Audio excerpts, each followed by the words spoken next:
WUFT-FM has some exciting news to share. Beginning August 3rd, we'll be adding more popular NPR news and public affairs programs.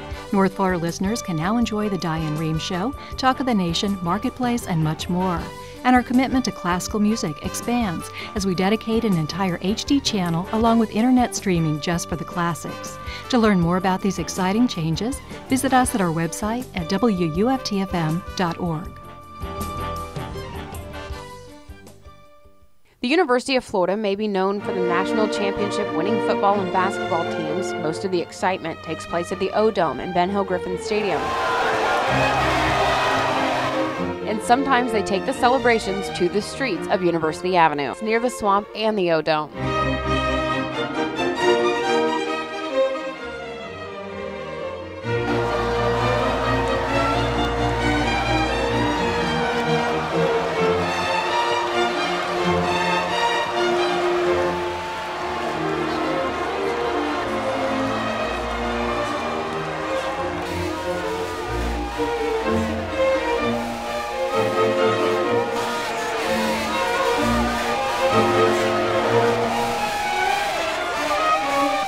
But just steps away from the stadium is Weimer Hall. Weimer is home to the College of Journalism and Communications and is responsible for running several radio stations, including WUFT-FM, the local NPR affiliate. Recently, the dean of the college, John Wright, announced his plans to convert WUFT-FM's analog signal to an HD format.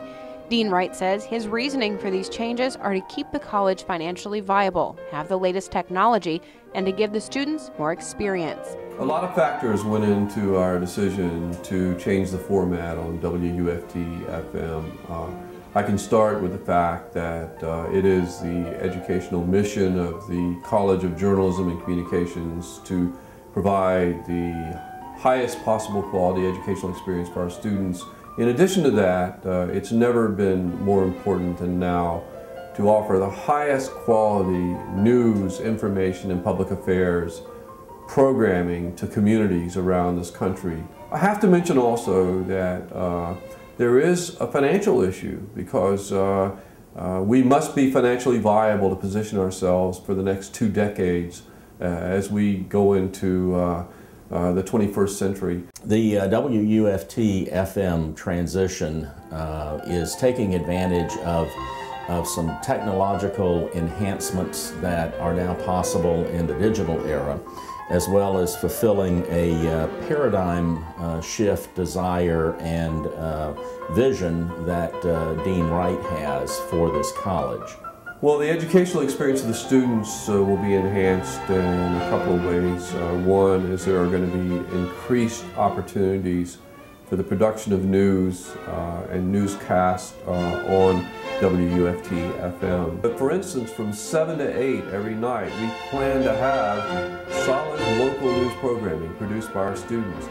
We plan to have newscasts throughout the day on WUFT-FM. And it'll offer more students more opportunities. The second way that it will enhance the educational opportunities for the students and the college is WUFT-FM will be very closely aligned with our emerging Center for Media Innovation and Research, which is one of the things that is going to make the College of Journalism and Communications a leader in digital communications, education, and research.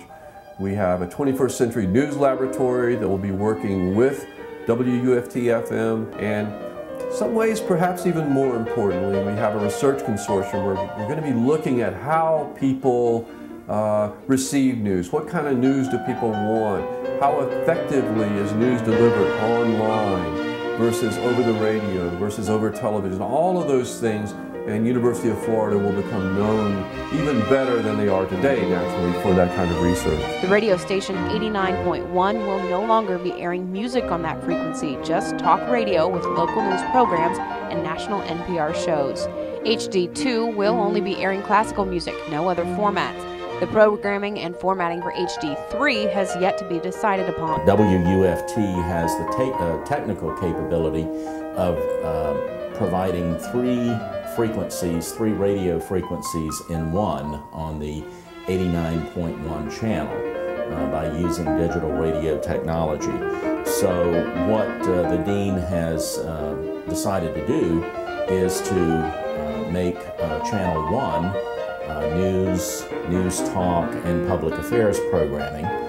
Make Channel 2 a music, primarily a classical music format. And then we're still working on what the Channel 3 will be. Right now we're looking at making that perhaps an all news channel as well. Although the new HD signal will be more crisp and clear, there are some drawbacks that go along with the change. There are many other elements that have yet to be decided upon, but the dean is confident that he's making the right decision in transitioning the station, and that some people's fear will be laid to rest when they see the long-term results of the change. We know that we will lose some audience members initially when this change is made. We know that's a fact because in every market where this has happened, and it's happened a lot of places around the country, there is initially a drop-off in audience. The savings that we might have at the station are where we're looking to consolidate our management and operations, and we have duplication of services some places. So unfortunately, most of those involve the elimination of some positions, but at the same time, we're creating new and exciting positions. Another downside is that if you live in the outlying areas, such as the outskirts of Alachua County, you will not be able to pick up the HD frequencies. So if you're a fan of music, you'll have to get your classical fix someplace else. I think people are opposed to this change because, well, it's just, there aren't a lot of places you can find classical music anymore. And this is the only station in Gainesville where that's the case. And I think it's got such an audience that's been on the air since 1981. And I think that really is why people oppose the change. Plus, you know, there are a lot of news talk stations around. There's already, I think, 3 that I know of in Gainesville. So I think that's part of the reason is that it's a very unique setting and it has a very unique audience, and that's why folks are opposed to it. Apparently there's 2 arguments. One is economics, and the other is we need to better serve the students. Whether we're accomplishing either one of those based on that meeting is up for discussion, I guess, because it took 43 minutes for them to mention students in a positive way. Right, they didn't talk about students, and it doesn't feel to me like it has to be anything to do with students. This place is supposed to be about the educational experience, and where they're trying to say, well, the students won't be able to do the breaking news because they don't know what they're doing. Well, isn't that the point? The news directors end up doing all these jobs, like being, you know, that was the part I kind of went, well, they're never going to get this experience then, so what's the point? I don't know. It's like they're treating it all like it's a commercial operation, that it doesn't have anything to do with, you know, education. Also, the signal for HD, again, it only goes really not even in Alachua County. It won't go into the outlying areas where our station, our FM signal goes to. What I know as of now is that there won't be jazz anymore. It won't be on the FM side, and it won't be the HD. They call it HD2. Will be all classical music. I don't think it's going to work in the short term. I think you stand to lose a lot of fundraising dollars in the short term. It's going to be interesting. I think you're going to see a lot of your fan base leave, and hopefully you'll be able to bring a new fan base in. This has definitely been I guess, something to point to as how to not do public relations. It's been horribly executed, and the public knows that. Even during this entire thing, they still didn't come to any conclusion on how to utilize students, how to better train them, how to better serve them. And throughout that entire time, all I saw was, let's spend more money, let's spend more money, let's spend more money. So both of those arguments of this But yet format let's change, consolidate and cut costs. so both of these format changes, suggestions about why we're doing it, were defeated during that meeting.